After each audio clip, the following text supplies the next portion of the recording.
আল্লাহ কি আমাকে কোনোদিন মাফ করবেন? আমি চাই না কেউ অনুশোচনায় দগ্ধ এক জীবন যাপন করুক।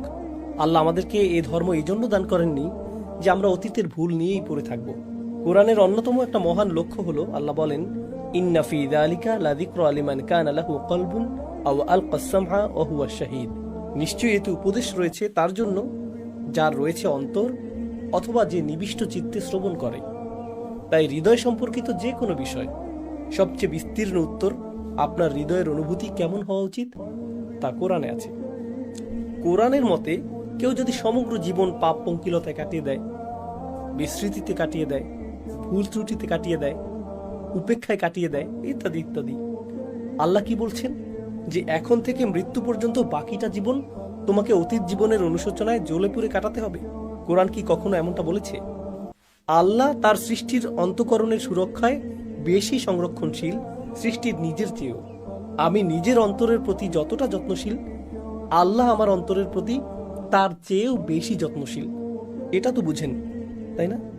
এখন আল্লাহ যদি আমার অতীতের কেয়ারলেস আচরণ এবং ভুলগুলো নিয়ে আমাকে লজ্জা না দিয়ে থাকেন, আমাকে অনুতপ্ত না করেন, তিনি শুধু চান একটা জিনিস।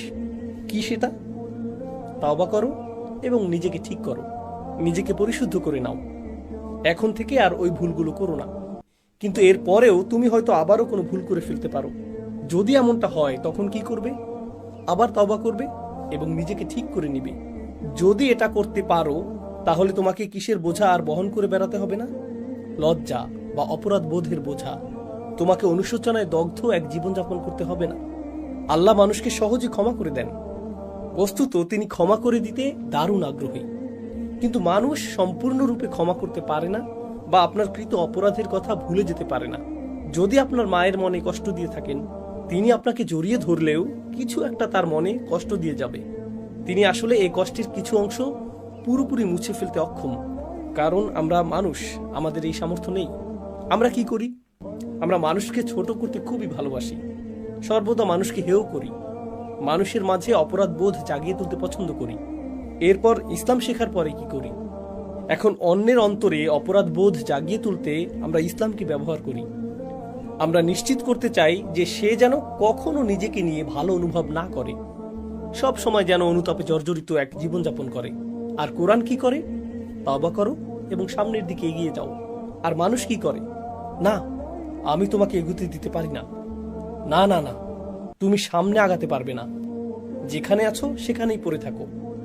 ভাবতে পারেন, আমাদের সকল পাপের জন্য আল্লাহর কাছে মাফ চাইলাম, কিন্তু সেই মাফ চাওয়াটা যদি যথেষ্ট না হতো তাহলে কি হতো? তাহলে তো কখনো আমরা সিজদা থেকে মাথা উঠাতে পারতাম না। তো আমরা কি আমাদের কৃত পাপের জন্য অনুতাপ অনুশোচনা ফিল করব না? অবশ্যই করব। আমরা কি আমাদের কৃত পাপের জন্য মাফ চাইব না? অবশ্যই মাফ চাইব। আস্তাগফিরুল্লাহ কি পড়ব না? অবশ্যই পড়ব। কিন্তু এরপর আমাদের সামনে এগিয়ে যাওয়া উচিত। আমাদের জীবনের অন্যান্য বাধ্যবাধকতাগুলো সম্পন্ন করা উচিত, অন্যান্য কাজকর্মগুলো সম্পন্ন করা উচিত, অন্যান্য দায় দায়িত্বগুলো পালন করা উচিত।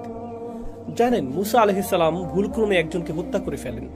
পরে তিনি যখন ফেরাউনকে চ্যালেঞ্জ করতে গেলেন, তখন ফেরাউন বলতে পারত, তুমি আমাকে কোনটা সঠিক কোনটা ভুল শেখাতে এসেছো? তুমি জানো তুমি কি করেছো? কোন সাহসে তুমি মুখ খোলো? এক খুনি এখন আমাকে শেখাবে? ও, খুনি এখন নবী? সত্যি? সঠিক ভুল শেখানোর মতো কোনো নৈতিক অবস্থান তোমার তো নেই, কারণ তুমি অতীতে একজনকে হত্যা করেছো। এটাই তো যুক্তি হওয়ার কথা। জানেন, ফেরাউন কিন্তু এমন যুক্তি দেখিয়েছিল। সে বলেছিল, তুমি তোমার কর্ম যা করার করেছ, তুমি বড় অকৃতজ্ঞ। এমন কৌশল কিন্তু অনেক শক্তিশালী, একজন মানুষের মনোবল সম্পূর্ণ ভেঙে দিতে পারে। তখন মুসা আলাইহিসসালাম বলতে পারতেন, আমার বিশাল এক অন্যায় আছে, আমার আসলে কিছু বলা উচিত না, মুখ খোলার মতো অবস্থানে আমি নেই। কিন্তু তিনি এমনটি বলেননি। তিনি তার অন্যায় স্বীকার করে নিলেন, কিন্তু শেষে বললেন, অতঃপর আমার রব আমাকে প্রজ্ঞা দান করলেন আর আমাকে করলেন রাসূলদের একজন। মানুষ কিন্তু এমন করে। তারা মনে করে পুণ্যবান মানুষের মনোভাব এমনই হওয়া উচিত, কোনো কিছু সম্পর্কে আমি কিছু বলার কে, আমার সবসময় মুখ বন্ধ রাখা উচিত। এই যুক্তিতে তো সবারই মুখ বন্ধ রাখা উচিত, কারণ সবার জীবনে ভুল আছে, কারোই সত্য বলা উচিত নয়। দুনিয়াতে এমন কারো কি অস্তিত্ব আছে যার জীবনে কোনো পাপ নেই? তো আমাদের সবার চুপ থাকা উচিত, কারো কোনোদিন সঠিক কথা বলা উচিত না। এটা কি কোনো যুক্তি হলো? আল্লাহ তাআলা বড় বড় পাপগুলো সম্পূর্ণরূপে ক্ষমা করে দিতে পারেন, তার কাছে এটা কোনো ব্যাপারই না। তাই অন্যায় হয়ে গেলে অন্যায় স্বীকার করে নিন, তওবা করুন, নিজেকে ঠিক করে নিন, তারপর সামনে এগিয়ে যান।